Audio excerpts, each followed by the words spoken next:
Okay.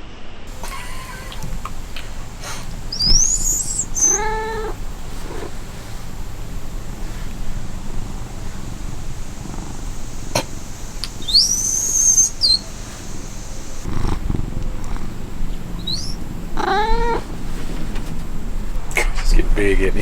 He's a fatty. Alright, working on the van again today. My dad did this while I was gone. Finished out this corner piece with some 90-degree like little trim pieces. This side is a weird angle, so we ripped that down and looks really good so far. He's finishing up that last corner piece right here, and then we're gonna build the bed frame.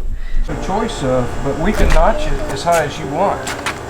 Okay, so typically 2x4 would be this. Yeah.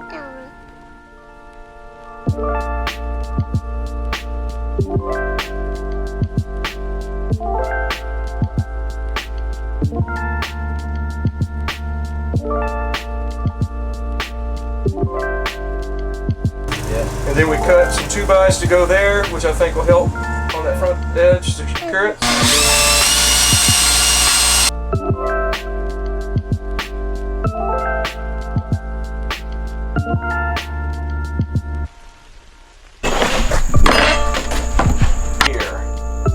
Just to make it look more finished.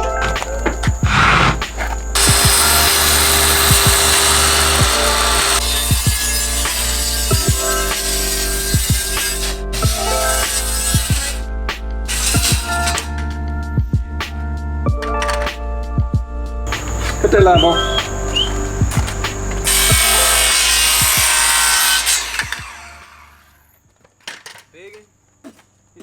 Lord, help my time. Lord, help my time. Let's let that puppy in there.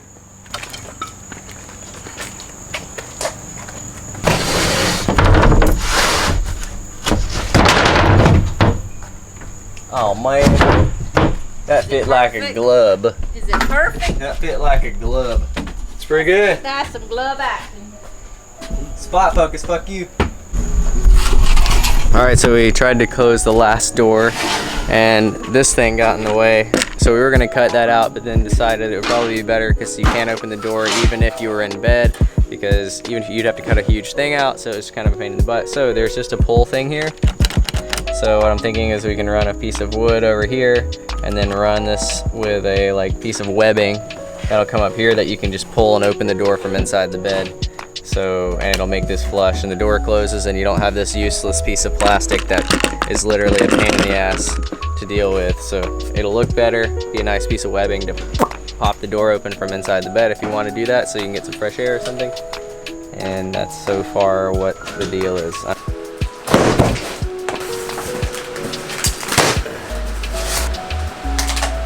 It's all packed. Totally 70, and then this is totally 51. It'll fit right now. Jesus, it's like a fucking futon.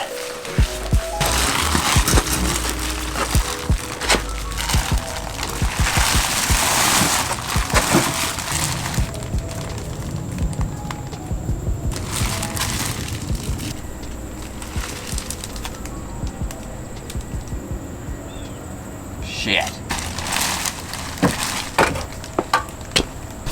Alright, so the bed was really tall. Don't think I'm going to use it. Probably going to use a mattress or a futon mattress or something, because the bed was like stupid tall and way too squishy and hard to move around on. So no memory foam yet, or that's the word verdict right now. Now we're going to build a box to put the cooler on, and put the refrigerator on, and also house all the electronics in the van. So the battery, all of the solar charge controller, and the inverter, and this will sit on top of it. This is the refrigerator.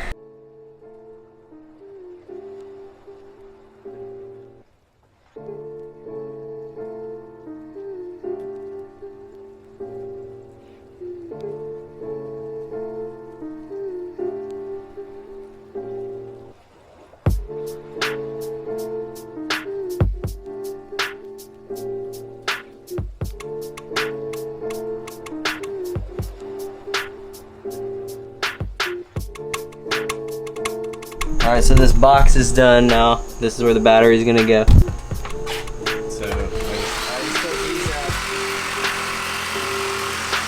these double-sided sticky tape. It's not coming off.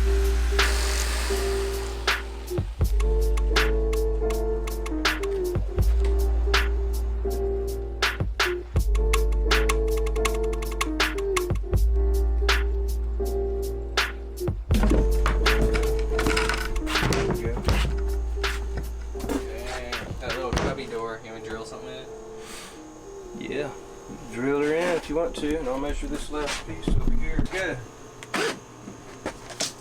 Don't that look good up in there? Oh yeah. All right.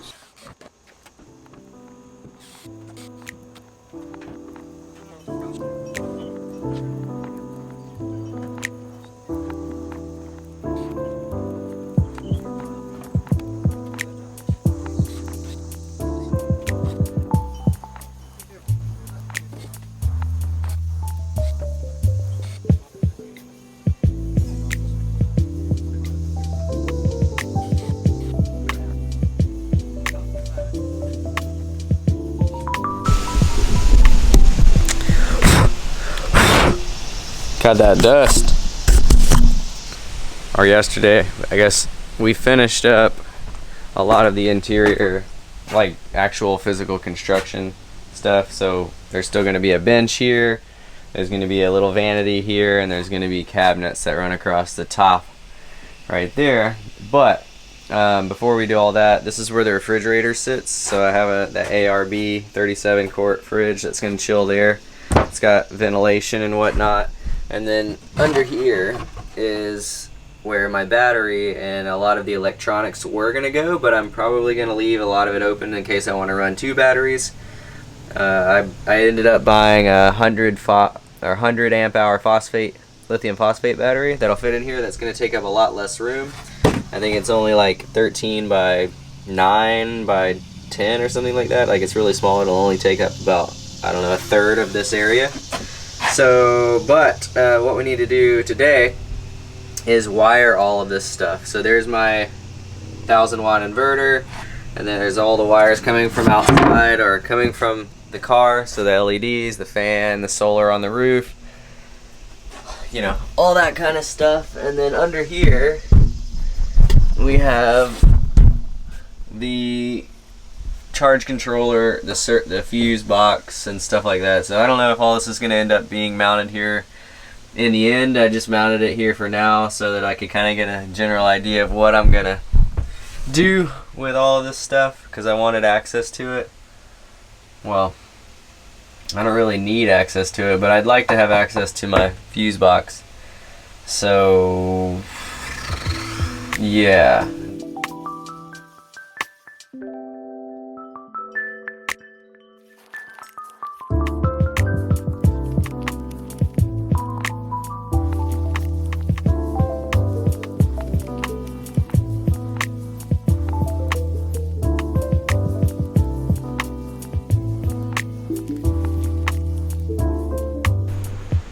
I'll show you what's been going down. This is the socket that's been put in for my AC under the bench, and then all of this is now pretty much laid out. Like, this battery is all locked in here. I ended up going with a lithium phosphate battery instead of those heavy batteries. This is 30 pounds versus 150 pounds, but it's 100 amp hours. It's good. Here's my AC converter thing. Inverter, so the DC will go here, and then there's little plugs on the back side. There's the plugs right there, and my dad's wiring shit. Dad's sleeping. He's sleeping. Mom's painting. And then what I've been working on, so we'll zoom out. What I've been working on is this, which is a little PAC isolator, a battery isolator. So this is the wire coming from the back. It goes into this isolator. This goes to switched ignition power, and this goes to positive. And when that goes to positive, oh, there's also a ground here. So basically, when it's turned on, when the car is on, these are linked together so that the alternator can charge the rear battery. When the car is off, it isolates the rear battery from the front battery. So if you run down the rear battery, it doesn't run down the front battery, so you can start the car if you were to completely drain the rear battery. So that's what this thing does, and I'm kind of mounting things right now and figuring out how all this is gonna fit. So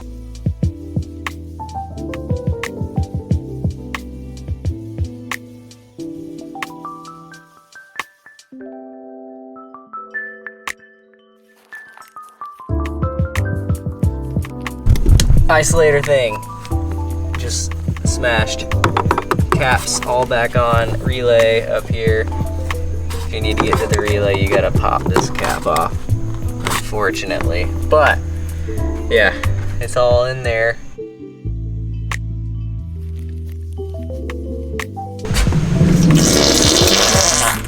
Okay. All right. Watch that. Watch that. Oh yeah, that's pretty. It's pretty, Paul. Pretty. Look what I did. Can't even tell it. What you do? I made it pretty. No. Okay, hold on, we gotta, since I have a longer screw. There you go. Okay.